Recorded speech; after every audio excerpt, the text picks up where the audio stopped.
मैं हैरान हूँ कि जो इनके टेल एंडर्स हैं साउथ अफ्रीका के, आज मैच का चौथा दिन है एंड मे भी आज आखिरी दिन भी हो सकता है। उन्होंने नाकाबिले कहते हैं ना नाकाबिले फ़हम उन्होंने परफॉर्मेंस दिया और पाकिस्तान के लिए मैच अब बहुत मुश्किल बना दिया है। सो कहाँ पे क्या ऐसा हुआ? रऊफ़, आपसे मैं ये पूछ रही हूँ कि ये एकदम से जो है साउथ अफ्रीका के जो टेल एंडर्स उन्होंने परफॉर्म भी किया और इस वक्त बाबर और रिजवान क्रीज पर मौजूद हैं। आज बाबर के लिए भी बड़ा दिन हो सकता है। व्हाट डू यू से? देखिए, इसमें एक चीज समझना बहुत जरूरी है कि जो हम पहले टेस्ट में क्यों डोमिनेट करते हैं और दूसरा टेस्ट हम क्यों हार जाते हैं। आप देखें कि जो 6 माह पहले आपने आखिरी टेस्ट सीरीज खेली थी वेस्ट इंडीज से, उसमें भी आप पहला टेस्ट जीत गए थे, मगर दूसरे टेस्ट में कंप्रीहेंसिवली वेस्ट इंडीज ने पाकिस्तान को शिकस्त से दो चार कर दिया था। और वेस्ट इंडीज एक बॉटम की टीम है 11वें नंबर की, जिसका पाकिस्तान के साथ कोई मुकाबला नहीं था।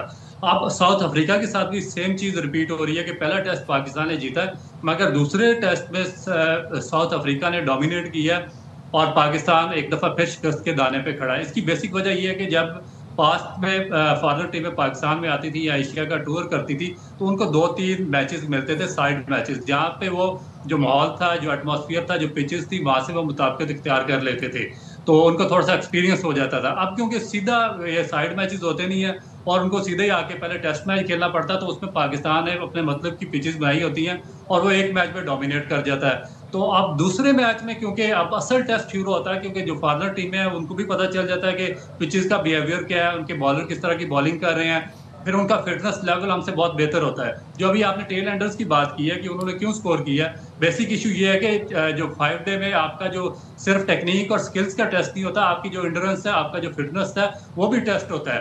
क्योंकि एक इनिंग में बॉलिंग के बाद जब आप दूसरी इनिंग में बॉलिंग करने आते हैं, तो आप अगर आपने फर्स्ट क्लास क्रिकेट लंबे लॉन्ग बेसिस पे या टेस्ट क्रिकेट ना खेली हो, तो आपकी बॉडी फिर इजाजत नहीं देती। फिर इसी तरह होता है कि जो टेल एंडर्स हैं उनके बैटर्स भी डोमिनेट करते हैं और वो 150 या 200 रन आखिरी विकेटों पे भी वो कर जाते हैं। तो बिल्कुल सेम यही पाकिस्तान के साथ हुआ। ना पाकिस्तान की इसमें फिटनेस देखने में आई, ना फील्डिंग का मेयार बेहतर था, ना पाकिस्तान होम ग्राउंड और होम ग्राउंड का एडवांटेज ले सका, ना पाकिस्तान की बैटिंग लाइन इन डेड और जो स्पिन फ्रेंडली पिचेस थी उन पे उनके बॉलर्स को अच्छे तरीके से हैंडल कर सकी और हम बिल्कुल डाउन से डाउन होते चले गए। अच्छा शाहिद भाई, कल हम देख रहे थे कि जब रबाडा आए पिच के ऊपर, उसके बाद फिर वो क्या स्कोर करने लगे और उसके बाद हमने देखा कि बिल्कुल ऐसे ही फील हो रहा था कि जैसे साउथ अफ्रीका अपने होम ग्राउंड में खेल रही है और हम जो हैं वो मेहमान टीम है।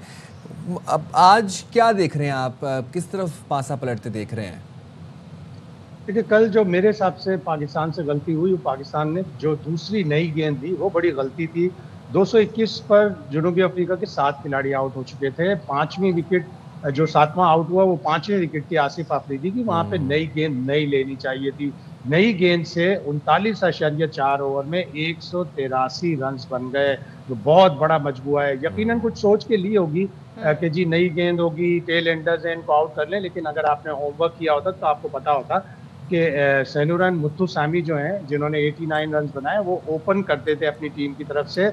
उनको नई बॉल खेलने का बड़ा तजर्बा है। फर्स्ट क्लास क्रिकेट में उनकी 9 सेंचुरियां हैं। वो मुस्तनद ऑलराउंडर हैं। उन्होंने जिस तरह बैटिंग की, फिर जिस तरह रबाडा ने बैटिंग की, तो मैच पाकिस्तान से ऑलमोस्ट छीन के ले गए। अब जो है पाकिस्तान को बाबर आजम से, रिजवान से उम्मीदें हैं।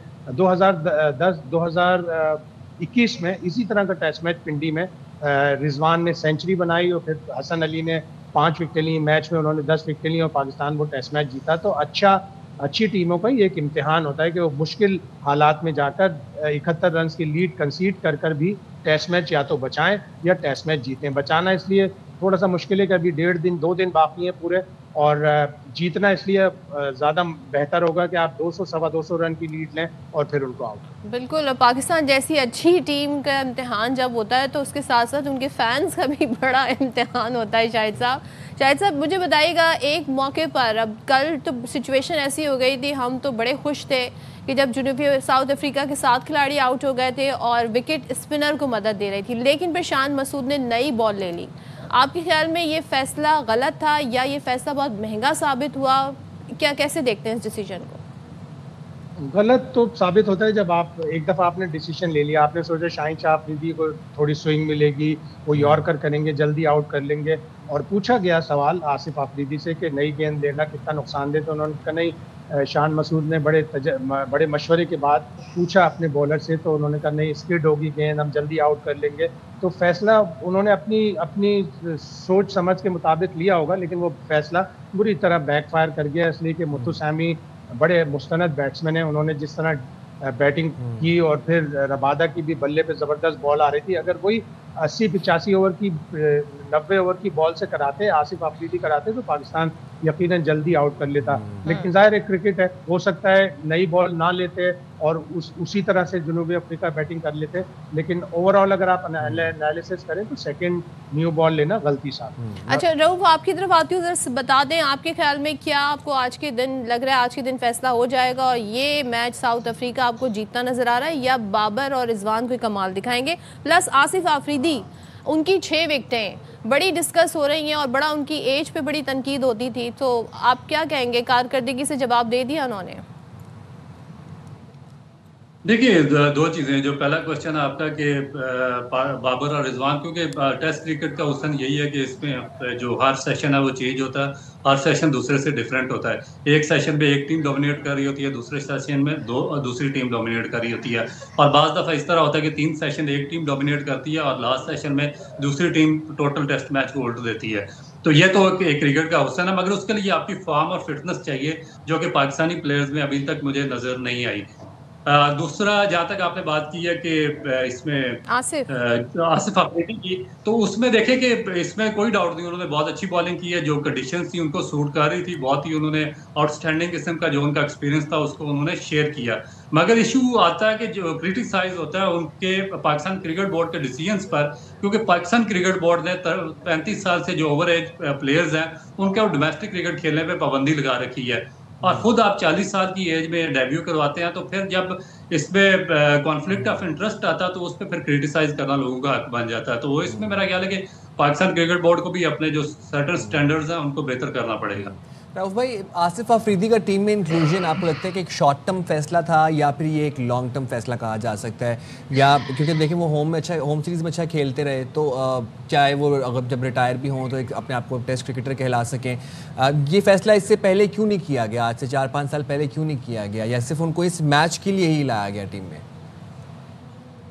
देखिए, बेसिकली कोई प्लानिंग नहीं होती, क्योंकि जब फैसले होते हैं तो ओपिनियन बेसिस होते हैं, उसमें क्लैरिटी होती है। कुछ प्लेयर्स को उन्होंने पॉइंट आउट करके रखा होता है कि फलाने जो प्लेयर्स हैं वो हमारे कॉन्ट्रैक्ट का हिस्सा है, जो हमारे फ्यूचर प्लान है उनका हिस्सा है। पाकिस्तान क्रिकेट में इस तरह का कुछ भी नहीं होता।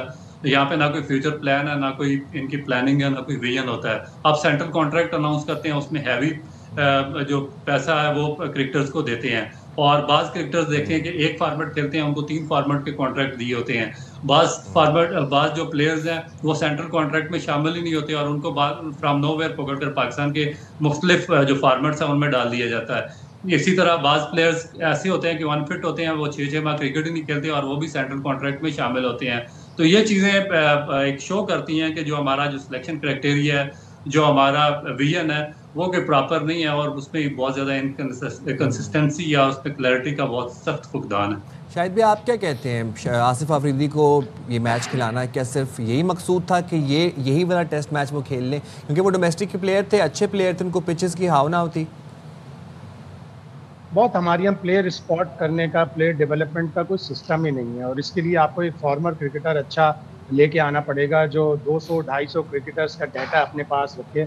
नुमान अली के साथ क्या हुआ? नुमान अली भी काफ़ी अर्से से डोमेस्टिक क्रिकेट में परफॉर्म कर रहे थे, वो 2021 में आए जब वो ऑलरेडी 35 साल के हो गए थे। अब 38 साल में आसिफ अफरीदी आए, तो हमारे यहाँ प्लेयर डेवलपमेंट का कोई एक सिस्टम नहीं है। एक सीरीज़ में हम लेके जाते हैं, हम काशिफ भट्टी, वो भी इसी तरह 34-35 साल के थे, उनको 2018 में इंग्लैंड ले गए, 2019 में ऑस्ट्रेलिया ले गए, फिर वो बगैर खेले बाहर हो गए। फिर एक सीज़न में हमारे यहाँ फैसलाबाद के अली उस्मान है, लेफ्ट आर्म स्पिनर, उन्होंने हाईएस्ट विकेट टेकर थे, उनका नाम कहीं पे नहीं आया। तो हम अपने प्लेयरों को जो डोमेस्टिक क्रिकेट के हैं नज़रअंदाज करते रहते हैं, कभी किसी को ले आते हैं, एक आध प्लेयर खेलता रहता है तो वो खेलता रहता है, तो इसी तरह दूसरे प्लेयर उस सारी जितने भी प्रोसेस होता है उसमें खो जाते हैं। अच्छा जी, और आपने बात की इस नुमान की, तो ज़रा नुमान के कुछ रिकॉर्ड्स भी बता दें। टेस्ट रैंकिंग में उन्होंने ज़बरदस्त तरीके से जी परफॉर्मेंस जो दी, तो लाहौर टेस्ट में तबाहकुन बॉलिंग पर नुमान अली की रैंकिंग में जी 4 दर्जे बेहतरी तरक्की हो गई है और करियर बेस्ट दूसरे नंबर पर आ गए हैं।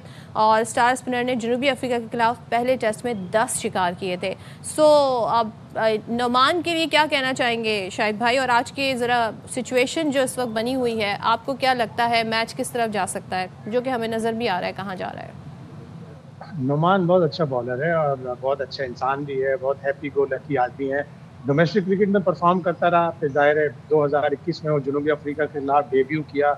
अगेन 35 साल की उम्र में उन्होंने डेब्यू किया, ज़्यादा टाइम नहीं है उनके पास। जब हम अवे सीरीज खेलते हैं तो उनको निकाल देते हैं टीम से। जनूबी अफ्रीका में हम ना नुमान अली को लेके गए, ना साजिद खान को लेके गए। स्क्वाड का हिस्सा बनाने से एक प्लेयर के ऊपर काफ़ी उसको एतमाद मिलता है। और जहाँ तक मैच का ताल्लुक है, पहला घंटा, पहला सेशन बहुत ही इंपॉर्टेंट होगा। अगर इस पहले सेशन में बाबर और रिजवान खड़े रहे तो यकीनन पाकिस्तान को एज मिल जाएगी, दोबारा पाकिस्तान फाइट बैक कर सकता है।